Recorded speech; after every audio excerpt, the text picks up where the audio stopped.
म्हसाळा तालुक्यातील मौजे आंबेत विचारेवाडी हद्दीत सुमारे 1.5 हेक्टर जमिनीवर असणाऱ्या गट नंबर 335 आणि 350 या जागेत मोठ्या पद्धतीने सावित्री खाडीच्या किनारपट्टी भागात अनेक कांदळवनांच्या प्रजातीची तोड केल्याचा धक्कादायक प्रकार समोर आलाय। या जागा मालक व्यावसायिकावर अद्याप संबंधित वनविभाग कारवाई करत नसल्याने अधिकारी वर्गाचे साठेलोटे असल्याचे बोलले जाते। या प्रकरणात आता मनसे आपल्या स्टाईलने रस्त्यावर उतरले।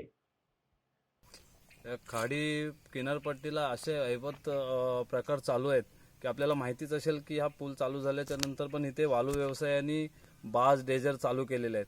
त्यात तो एक धोकादायक आहे। त्याच्यामध्ये उद्योगधंदे करणारे आमच्या आत्ताच नवीवाडीच्या इकडेच बघा उद्योगधंद्यासाठी आलेले आहेत। त्यांनी एक कत्तलखाना करून टाकलेला आहे कांदलवनचं। म्हणजे एवढा साधारणतः हा जो प्रोजेक्ट उभा होतोय त्या ठिकाणी साधारणतः किती मँग्रोव्ज किंवा कांदळवनांची झाडं असू शकतात? कमीत कमीत मला वाटतं की लाखोच्या वरती झाडं आहेत, पण त्यांनी नाही तरी 1.5 एकरच्या वरती कत्तल केलेली आहे झाडांची।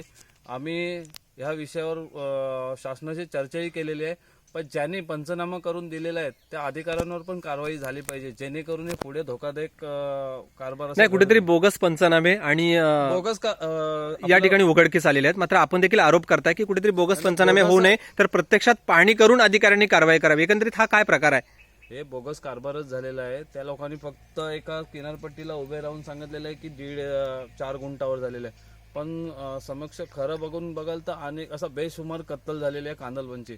आज आपल्याला माहिती आहे की कांदलवन मँग्रोवची ऑक्सिजन किती भेटतो आपल्याला, आणि त्याची जर आज कत्तल झाली तर माणूस जगेल कसा?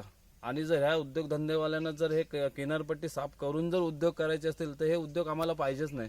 संबंधित जागा मालकाच्या मक्तेदारीपणामुळे कांदळवनाची तोड म्हणजे पर्यावरणाला घाला घालण्याचे काम संबंधित व्यावसायिक करत आहे। त्यामुळे महसूल विभाग आणि वन विभाग एवढी मोठी तोड होऊन देखील संबंधित जागा मालकाला पाठीशी घालत असल्याचा धक्कादायक प्रकार समोर येतोय। त्यामुळे दोन्ही खात्यांच्या अधिकारी याकडे दुर्लक्ष करत असल्याचा आरोप देखील स्थानिकांकडून होतोय।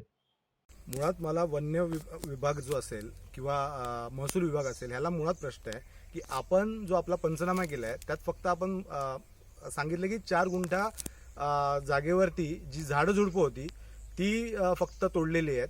पण आता जिथे आपण उभे आहोत तिथे आपण मागे बघाल तर ते कांदळवनाची झाड आहेत सगळी। म्हणजे आता ही तुम्हाला जी झाडं दिसत आहेत तोडलेली, ही कुठली झाड आहेत? मी साधारण झाडं झुडपं दिसत आहेत का?